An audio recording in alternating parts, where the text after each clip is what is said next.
Welcome to another vlog. मैं हूं मोमिन फरीद। आज हम बात करेंगे जो इंडिया ने एक ग्लोबल मीट जो G20 समिट है उसका टूरिज्म मीट श्रीनगर के अंदर रखा है, जो इंटरनेशनल वायलेशन है, इंटरनेशनल लॉज की वायलेशन है बेसिकली। इस पे भी हम बात करेंगे आगे चल के, लेकिन पहले जानते हैं कि आखिर G20 है क्या। G20 बेसिकली 1999 के अंदर फॉर्म हुआ। इसमें 19 ममालिक और यूरोपियन यूनियन जो है वो एक G20 समिट बनाता है। G20 इस वजह से बनाया गया क्योंकि 1999 के अंदर एक एशियन फाइनेंशियल क्राइसिस जो है वो आया, और एशियन फाइनेंशियल क्राइसिस इस वजह से आया, थाईलैंड ने बेसिकली अपनी जो करेंसी बात थी उसको अनपेक कर दिया था गोल्ड से, जिसके बाद जो है वो एशिया के सब कॉन्टिनेंट के अंदर एक कंट्री से दूसरी कंट्री में जो है वो करेंसी क्राइसिस के तौर पे आता गया। एशियन फाइनेंशियल क्राइसिस को आप बेसिकली करेंसी फाइनेंशियल क्राइसिस भी कह सकते हैं। और शुरू के 6 महीनों में 80% थाईलैंड करेंसी जो बात है वो डेप्रिशिएट हुई। उसके बाद 50% जो साउथ कोरियन करेंसी है वो ड्रॉप हुई, और उसके साथ साथ जो आपका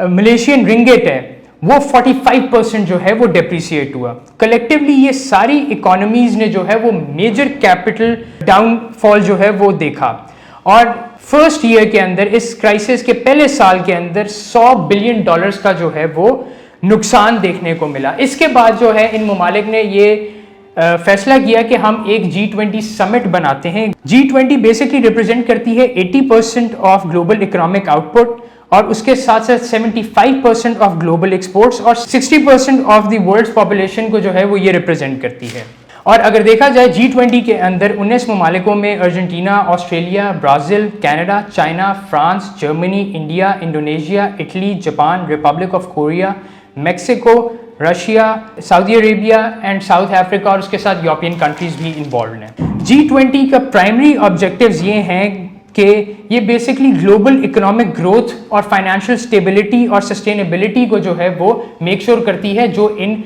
G20 के मेंबर्स हैं उनकी। और ये एम करती है कि जो इंटरनेशनल कोऑपरेशन और कोऑर्डिनेशन है और जो पॉलिसीज बने फाइनेंशियल इश्यूज से रिलेटेड, वो ग्लोबल स्केल के ऊपर किस तरीके से रिप्रेजेंट हो, और ये ममालिक जो है उससे किस तरीके से जो है वो फ़ायदा उठा सकें। बेसिकली G20 जो है वो एक इनफॉर्मल नेचर का एक समिट है, एक ऑर्गेनाइजेशन इनफॉर्मल नेचर की है, क्योंकि G20 जो है वो इनफॉर्मल तरीके से ऑपरेट करती है।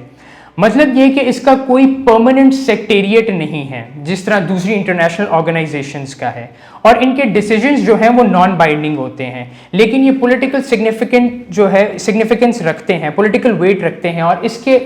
अकॉर्डिंगली ही जो है वो ग्लोबल पॉलिसीज जो है दूसरे ममालिक की जो है वो बनती हैं। अगर देखा जाए तो G20 जो है वो एक प्लेटफॉर्म है जिसके ऊपर आप global economic growth, financial regulation, trade, investment, employment, energy sector, climate change, इन सारे इश्यूज के ऊपर जो है वो बात करते हैं। और इनकी जो प्रेसिडेंसी है वो रोटेट करती रहती है।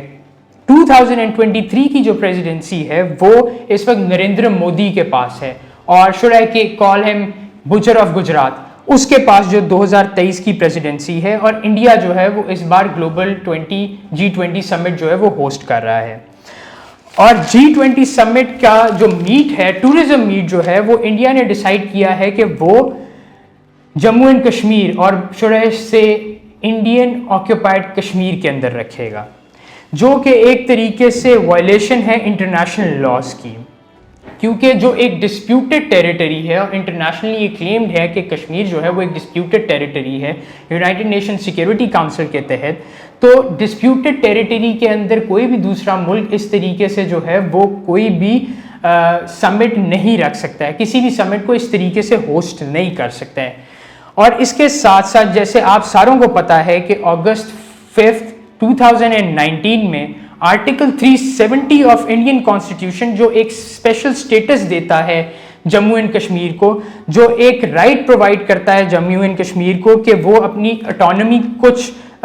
मैटर्स के अंदर रख सकते हैं, फॉर इंस्टेंस इंटरनल गवर्नेंस से related and ability to have their own flag and constitution, वो इंडियन गवर्नमेंट ने रिवोक कर दी थी अगस्त 5, 2019 के अंदर। जिसके बाद जो कांग्रेस लीडर्स हैं, क्योंकि BJP is considered to be an extremist party, एक फंडामेंटलिस्ट पार्टी जो है वो साउंड करती है, क्योंकि इनका जो प्राइम मिनिस्टर है वो भी आरएसएस आइडियोलॉजी के ऊपर बिलीव करता है, नरेंद्र मोदी। तो इसके खिलाफ उनकी जो राज्यसभा है उसके अंदर कांग्रेस के एक सीनियर कांग्रेस लीडर जो थे and leader of opposition Ghulam Nabi Azad, उन्होंने ये कहा था कि जो भारतीय जनता पार्टी ने ये जो किया है, जो रिवोक किया है कश्मीर का article 370, it is a murder of democracy. That was his statements in Rajya Sabha. इसके साथ साथ ही जो एक लीडर हैं इंडियाज लीडिंग कम्युनिस्ट पार्टी की, कृष्णन, उन्होंने ये इस पूरे कॉन्सेप्ट को, जो ये रिवोक हुआ था आर्टिकल 370, इसको टर्म किया था कि this is a coup on the democracy and it is a coup on the constitution of India. इसके साथ साथ हम ये बात करते चलें कि पूरी दुनिया जानती है कि किस तरीके से जो है वो कश्मीर के अंदर ह्यूमन राइट्स वायलेशंस हो रही हैं। सारे लोगों को पता है कि कश्मीर के अंदर जिस तरीके से मैस ब्लाइंडिंग की गई, इन्होंने जो वो पैलेट गन्स यूज़ की थी बच्चों के खिलाफ, लोगों के खिलाफ, और मज़ीद ये भी देखा जा रहा था कि जो है वो इनके जितने जर्नलिस्ट थे जो आवाज़ उठाते थे उनको भी जो है वो अरेस्ट किया जा रहा था, और human rights and freedom of speech को जो है वो इंडिया सप्रेस कर रहा था। इसी की नज़र के अंदर इन्होंने जो है वो ये सोचा कि हम श्रीनगर के अंदर जो है वो रखेंगे और इंटरनेशनल कम्युनिटी को ये दिखाएंगे कि इंडिया जो है वो ह्यूमन राइट्स वायलेशंस नहीं कर रहा श्रीनगर में, आई मीन कश्मीर के अंदर, और इंडिया जो है वो प्रमोट करता है फ्रीडम ऑफ स्पीच को। और वो एक तरीके से नॉर्मल दिखाना चाह रहा था कि वहाँ पे ना तो कोई जो है वो हमने कर्फ्यू लगाया हुआ है, ना कोई जो है वो कोई लॉ एंड ऑर्डर सिचुएशन इतनी ख़राब है कि जिसकी वजह से इंटरनेशनल टूरिज्म जो है वहाँ पे नहीं आ सकता, जबकि ऐसा नहीं है।